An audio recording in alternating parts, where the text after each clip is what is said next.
war in Yemen enters another year. Thousands have been killed, millions more displaced, with the conflict getting ever more complicated. Can anything be done to end this disastrous war? I'm Andrea Sankey, and today's newsmaker is the war in Yemen.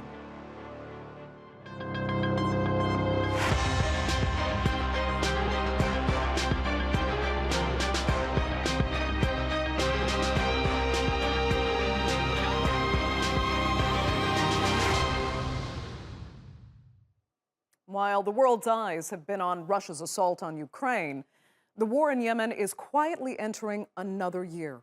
In March of 2015, a Saudi-led military coalition, backed by the US and the UK, launched an offensive on the Arab nation as it battled Houthi rebels. Over the next 7 years, Yemen has been decimated and is now home to one of the world's worst humanitarian crises. Just take a look at the numbers. According to the United Nations, 370,000 people have been killed as a result of the war. More than 10,000 children have been either killed or maimed. 80% of the population depends on humanitarian aid and assistance. That's more than 24 million Yemenis. Since 2015, more than 3 million people have had to flee their homes, and about 2 million children are now internally displaced. Well, earlier this month, the UN held a high-level donor conference aiming to raise more than $4 billion for Yemen, but fell far short of that target. The UN called the outcome disappointing. At the end of yesterday's pledging event on Yemen, 36 donors had pledged nearly $1.3 billion for the humanitarian response. To give you some context, $1.3 billion represents only 30% of the roughly $5.4 billion required for an efficient and effective response to the humanitarian crisis in Yemen. In a situation of severe underfunding, every dollar counts and is appreciated. While the Secretary General wants to thank those donors who pledged for their generosity and encourage them to convert all pledges into cash as soon as possible, what is very clear from his standpoint is that we would have hoped to have raised even more money yesterday. And despite the catastrophic consequences of the war so far, the violence has not stopped. In fact, it's arguably become more intense, especially in the strategic northern city of Marib. It's under the control of the internationally recognized government, but the Houthis are desperate to take it. Marib is rich in oil and gas reserves, and whoever controls it will have a significant advantage. But the battle to take control has displaced more than 100,000 civilians. We have no school, we have nothing to study. We study on the ground. The number of immigrants is increasing every day. Therefore, the needs are increasing day by day. So it's extremely important that the United Nations and the international community stop the ballistic missile and drone attacks carried out by Houthis on settlements and refugee camps. So, 7 years after Yemen's conflict became a proxy war, is the country any closer to seeing an end to the fighting? Joining me now to discuss that and more are from Washington, Anel Shiline, a research fellow in the Middle East program at the Quincy Institute. From Riyadh is Saudi and Gulf Affairs analyst Mohammed Al-Kubayban. And from Sana'a is pro-Houthi journalist Hussein Al-Bukhaiti. Thanks all so much for being with us. Mohammed, I'll start with you, because after this long, you actually do think this conflict stands even further from a resolution today because of added layers of complication. Tell us how so. Well, what I think is the major issue problem, or the major difficulties, is it's between among the Yemenis themselves. What happened in the Aden, or in the southern border of Yemen, now we're seeing the Emiratis used to, let's say, they are helping the national, let's say, with the people down, and it make it the separation more with the governments. They are accusing the governments by not doing their part doing. This is one reason. The other reason, I see the government themselves, they are not working very hardly with the northern leaders in the north side of Yemen. So the coalition forces has a difficulty to get them together. Even with the Riyadh agreement, nobody stands to it, or nobody stays with it. So this is one of the major things. The other thing, I think the Houthis now building up their weapons and they were building up their capabilities a lot better, and they start threatening the Saudis a lot. So what I think that with the support with the neighboring, unfortunately, the Iranian and the Lebanese, so they don't want to lose the chance, and it's getting real difficult. Though lately we saw some agreement, or the Saudis called the GCC to have a meetings or to have a gathering at least sometimes by the end of this month in Saudi Arabia. We hear that the Houthis are not welcoming this. Again, it will be real hard to communicate with the Houthis. So the overall picture, military policies are not doing fine. The politician or the diplomats areas, they are struggling truly, especially the Yemeni sides.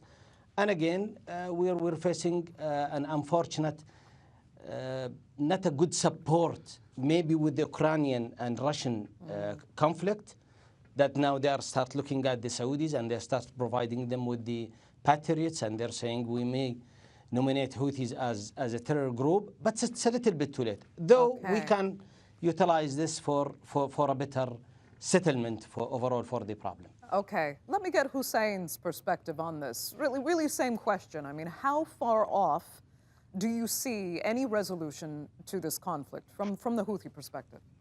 I don't think there will be any resolution as long as the Saudi will not stop its war and as well will not lift the blockade that have killed hundreds of thousands of Yemeni civilians. I mean, they are just blocking fuel from entering Yemen, and it's easy for anyone to check an app called Marine Radar. You're going to see about 9 or 10 fuel tanker of the coast of Jizan. They've been held by Saudis, even though they were searched and getting a green light from the United Nations. There are United Nations personnel into Hodeidah. That's why here in Sana'a, they insist that for any talk to take place, Saudi should lift the blockade, because the blockade is a humanitarian a disaster that causing Yemenis to suffer. As you know, everything in any country, as well in Yemen, depend on fuel. And as well now, when the Saudi or is calling for a peace talk in Saudi Arabia, that cannot be accepted by Sana'a, especially Ansarullah. First week of the war, when the Saudi has called for a dialogue in Riyadh, they refused that because they see Riyadh as a major part of this war on Yemen. And I just want to say to Mr. Gubayban, when he has mentioned some of the problem, as he said, in the south, the separation movement, and as well the so-called government or Hadi government based in Riyadh, the one who have created the so-called transition council in the south is the United Arab Emirates, which is a part of this Saudi coalition. So I believe that the main goal of Saudi Arabia and United Arab Emirates war on Yemen is not to get Hadi government back to Yemen. They couldn't get him to Aden. And as well, it's just to separate Yemen, to divide Yemen. And this is exactly what the United Arab Emirates do. But now I believe that if Yemeni forces here in Sana'a will step up their attack against Saudi Arabia, as they did in the last week, I believe that they can force Saudi to stop their war, and they are ready to talk directly with the Saudi, but in a country that's not involved in a war. And they have suggested before that could be Oman. And as well, Saudi Arabia should not be involved in any talk between Yemenis, because what they want to do now by holding this peace talk in Riyadh, they want to deceive the international community that they have no part in this war, but they are the major part in this war. Okay. Let me bring Anel in, because I feel obviously we've been here before. This is effectively the same conversation that we've been hearing, if you want to call it a conversation, about intransigence on both sides. A lack of negotiation, because there are conditions set by both the Houthis and the Saudi-led coalition as to what they demand before they even start talking. And meanwhile, as Mohammed Kubeba was saying, the layers of complexity have been added with further fractionalization, really, internally in Yemen. So where does this all stand? You've also blamed the U.S., for failing to end the war. And in effect perpetuating it. But still, many argue that it really has nothing to do even with proxy powers. Even if they weren't involved at this point, Yemen would still be fighting. There would still be this conflict.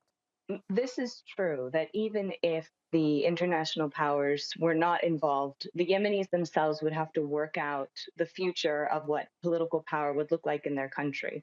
But at least if that were to happen, if sovereignty over the Yemeni conflict were returned to Yemenis, they would be in a position where they could begin to negotiate with each other. Whereas as long as the Saudis, the Emiratis, the Americans, the Iranians are continuing to pump in weapons and resources and remain actively involved in perpetuating this conflict, the actors on the ground have no incentive to stop fighting. The Houthis in particular feel that the terms of the negotiation are essentially requiring them to surrender.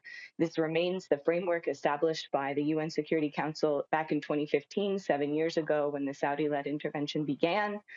This is 2216 is the specific UN Security Council resolution that would require the Houthis to essentially surrender, which is part of why we've seen this intransigence on the part of the Houthis, who say, we're not going to agree to these terms. We've been able to achieve a lot more on the battlefield than we anticipate being able to achieve at the negotiating table.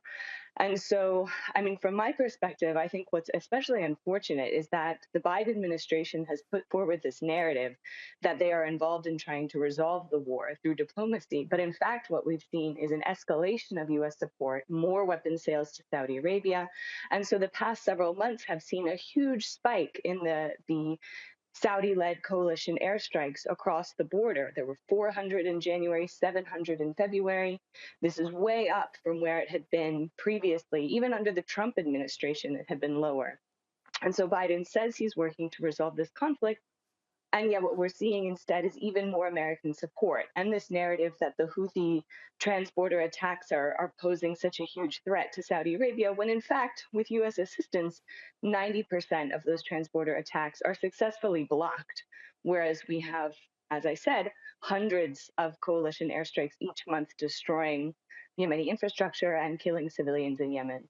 Okay. And meanwhile, the damage to civilians is just, it's beyond understanding at this point. The humanitarian crises, we've described it before, as one of the worst on the planet. It has been the worst on the planet at times. Anel, quickly, if you can, when we talk about the damage to the civilian population, what are we really talking about here compared to the Yemen of even 10 years ago? How different now is the civilian landscape today?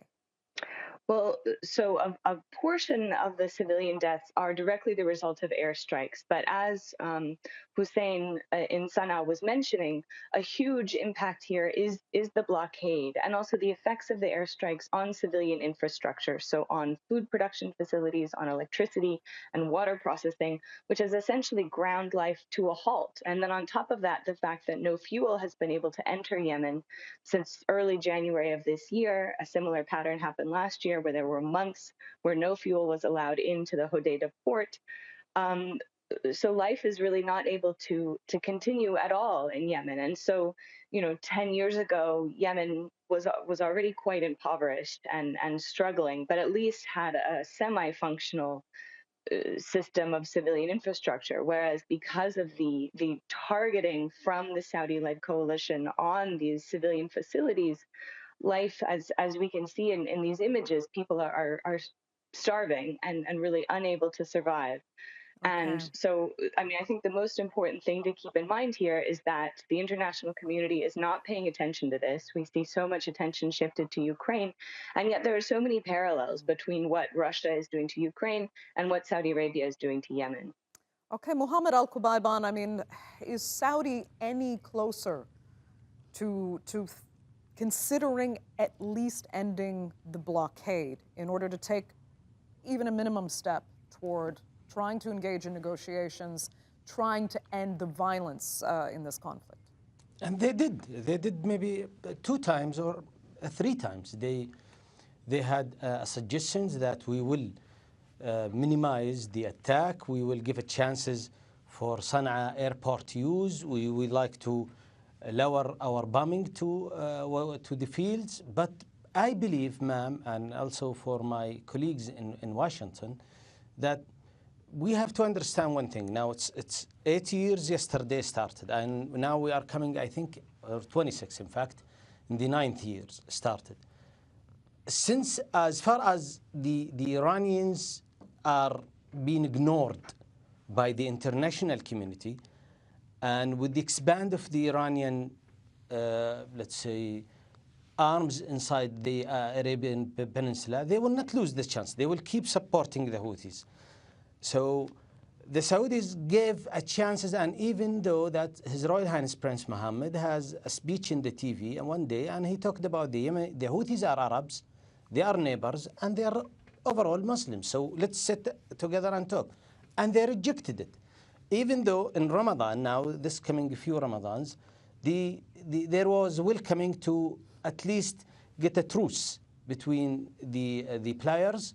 But we saw today there was about 4 UAVs being fired toward the southern border to the Saudis. So I'm not here repeating what happened in the 7 years. What is the Saudis did? I think we did the best we could do. But remember, this is, as my colleagues in Washington said, it's not Russia a case as the Saudis. It's even worse.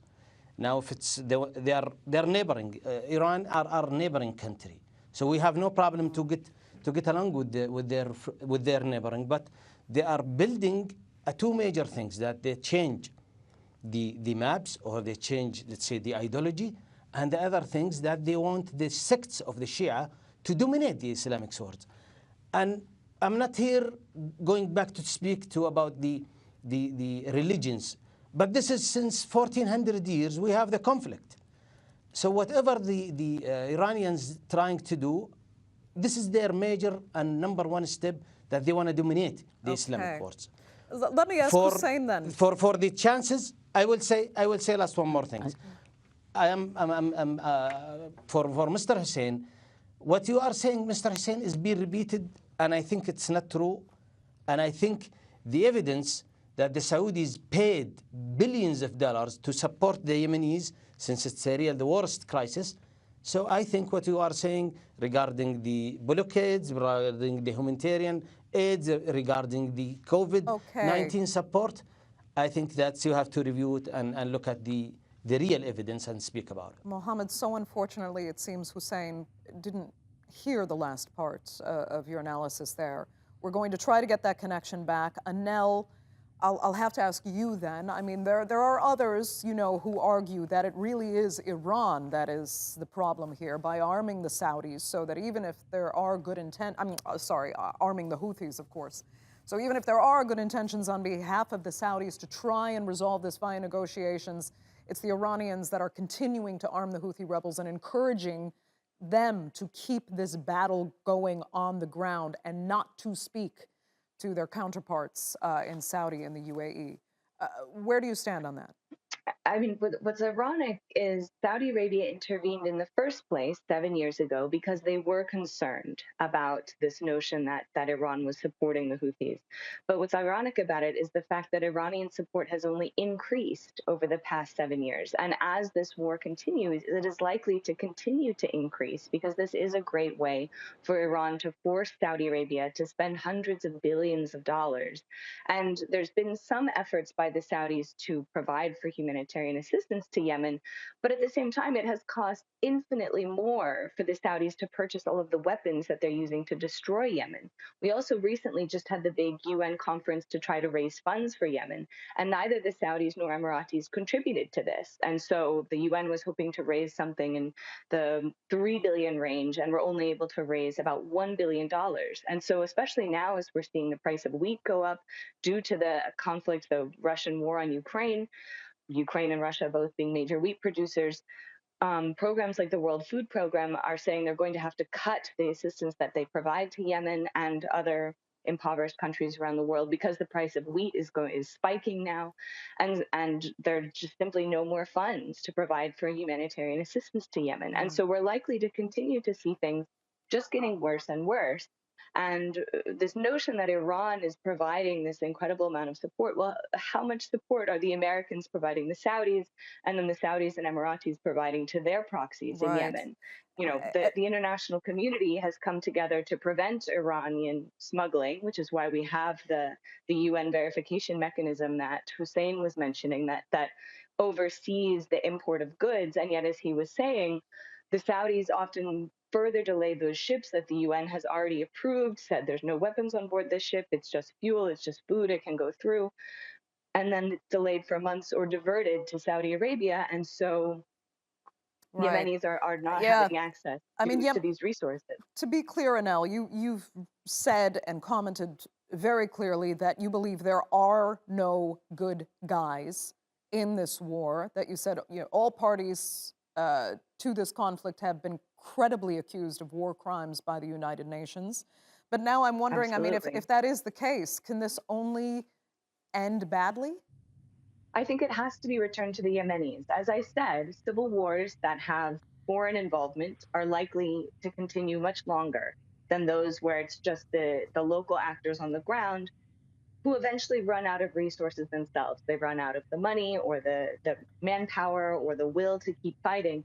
But again, as long as the Saudis and the Emiratis and the Iranians and the Americans are continuing to pump resources in, this war is just going to continue. And while the vast majority of Yemenis are suffering hugely, there are also many inside Yemen, including many of the Houthis, who have profited hugely from the war economy. And so those individuals also have no incentive to stop fighting. And again, as long as these external resources keep coming in, the Right. war is not going to end.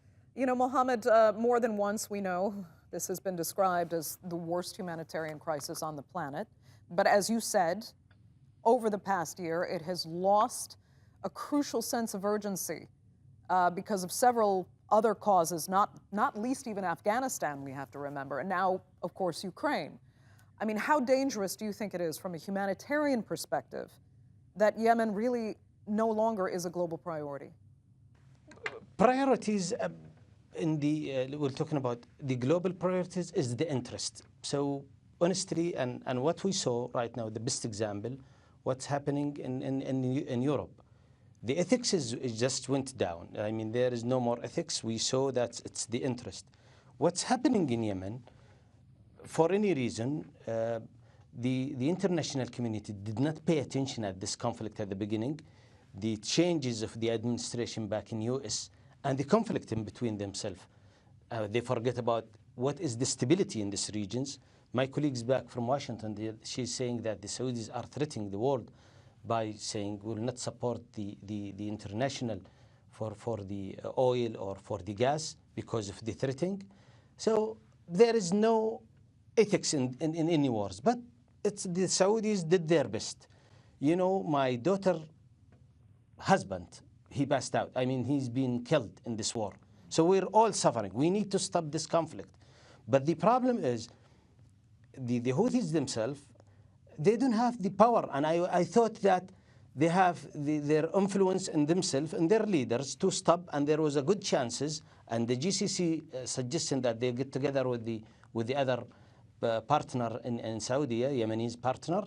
They don't want. And it tells me, and now I'm real convinced 100% that the Iranians are behind the support. The Iranians are the one who is telling them what to do. So it's getting real difficult. Okay. Honestly, what I thought at the beginning, maybe last 1 second. Very quickly, because we only have a few minutes left, and I really do want to get Hussein's opinion here. Because 10 seconds. Yeah, I thought that if the Saudis change their strategy in Yemen with the last few days with the bombing, and then we have foot in the ground, the war should not take more than 2 months. But for any reason, they did not do so. Okay, Hussein, you know, we've heard several times now that Houthis and their Iranian backers are actually profiting from this war. There is not enough incentive for them now to stop the fighting. You know, I asked you actually once before how Houthis even envisioned a post-war Yemen, and you couldn't really answer me. So tell me honestly, what the Houthis want, what would bring them to the table? I know you said the blockade, but do you fear there is honestly too much profit to be made for more cynical Houthi leadership and your Iranian proxy backers? I mean, the Saudi, they always try to to put Iran as an excuse. I mean, the blockade that is on Yemen, I think it will be hard for Iran to smuggle those type of weapons, especially ballistic missiles. That's 12 meters long and a few tons in weight. This is just a blaming game, and I just wanna add that is not the Houthis or Sana'a who have declared the war on Saudi Arabia. It was the Saudi Arabia, and I just wanna quote that Mr. bin Umar. He have said after Saudi started their war in an interview on the Wall Street Journal. He said that we were about to sign a total agreement, and everything collapsed because of the Saudi when they have launched the war against Yemen. So with the Saudi, they don't want actually Yemenis to get to any agreement. And I do agree with Mr. Kubayban when he said that Saudi has spent billions of dollars in Yemen. Yes, they have spent billions of dollars in weapons, in giving weapons and buying weapons from United States and handing it over to so-called Hadi government. That's why if Saudi want to make sure that Iran is not supporting the Houthi, or they are not involved in this war, or they don't want this war to stop, here in Sana'a, they have called many times, and this initiative is still on the table. They are ready to stop the war today and to stop all attack inside Yemen and as well across the border, if the Saudi as well at the same time will stop their war inside Yemen and as well in the border attack that's been conducted on a daily basis from Saudi Arabia. So if the Saudi refuse to do so, so they are the one who are blamed for this war. And just one final thing, of course there was no threat from Houthis towards Saudi Arabia from the beginning when they have entered Sana'a, but now Saudi face a greater threat, and I'm sure that in the coming days and weeks there will be a huge and bigger attack against Saudi Arabia. Okay, Hussein, I'm going to have to interrupt you there. Very unfortunately, we're actually over time. I'd like to thank all three of my panelists so much for being with us, and I'm sure we'll see you again soon to discuss this further as this conflict continues. Thanks all so much, and our viewers, of course, for being with us as well. Remember to subscribe to our YouTube channel. I'm Andrea Sankey. We'll see you next time.